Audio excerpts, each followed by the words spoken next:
আসসালামু আলাইকুম ভিউয়ার্স, আবারও স্বাগতম নতুন একটি ভিডিওতে। আজকে আমি আমাদের দেখাবো, দেখেন ফিল্টার কীভাবে ফিটিং করে। এটা হচ্ছে একটি ফিল্টার। আগে বলে নেই, আমার চ্যানেলটা যারা যারা নতুন, অবশ্যই চ্যানেলটা সাবস্ক্রাইব করবেন। নতুন নতুন ভিডিও পেতে ভিডিওটি শেয়ার করবেন, লাইক কমেন্ট করবেন।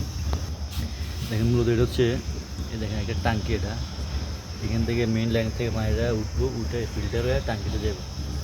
যেহেতু এখানে স্পেস কম, এই জন্যেই এইরকম করে করা হয়েছে। যে এটা হচ্ছে হুকুমতের লাইন, সরকারি লাইন। এখানে দেখেন একটা ওয়াল লাগানো হয়েছে। এটা হচ্ছে কি 3 4, এখানে এটা হচ্ছে 1 ইঞ্চি। এখানে একটা ইউনিয়ন লাগানো হয়েছে, যাতে কোনো সমস্যা হলে ফিউচারে চেঞ্জ করা যায়। আর এটা ইন, আর এটা হচ্ছে আউটটা দেখেন। এই যে দেখেন পিছন দিক দিয়ে স্পেস নেয় বিদায় এখান থেকে ওইখানেও সেম ইউনিয়ন দেওয়া হয়েছে। এলবো দিয়ে আবার এখানে আনছি, এখানে আবার একটা ইউনিয়ন হচ্ছে। ভিতরে একটা বয়া আছে, বয়াটা খোলার জন্য।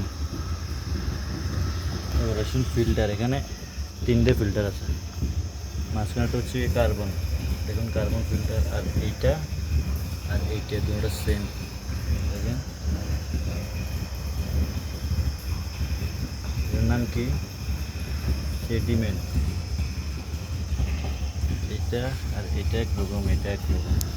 দেখেন টাঙ্কিতে কিন্তু পানি ঢুকতেছে, যে এটা অফ আছে। এখন এটা বন্ধ করে দেবো, বাস পানি বন্ধ। এটা আবার চালু, পানি ঢুকতেছে। এবার আসুন মোটর। এই যেটা হচ্ছে মোটরের লাইন, আউট পানিটা। এই যে এটা হচ্ছে একটা প্রেশার পাম্প, এই ছোটো এটা হচ্ছে একটা প্রেশার পাম্প। আর এটা হচ্ছে মোটর। এখানে একটা ইউনিয়ন দেওয়া হয়েছে, কারণ এগুলো যদি কোনো সমস্যা হয় ফিউচার, এগুলো চেঞ্জ করার জন্য এখানে একটা ইউনিয়ন দেওয়া হয়েছে।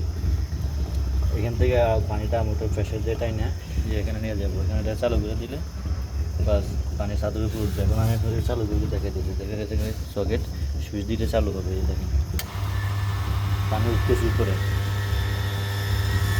পানির উপরে উঠতেছে। তারপরে শুধু দেখানোর জন্য আপনাদেরকে। বাস ধন্যবাদ, সবাই ভালো থাকবেন।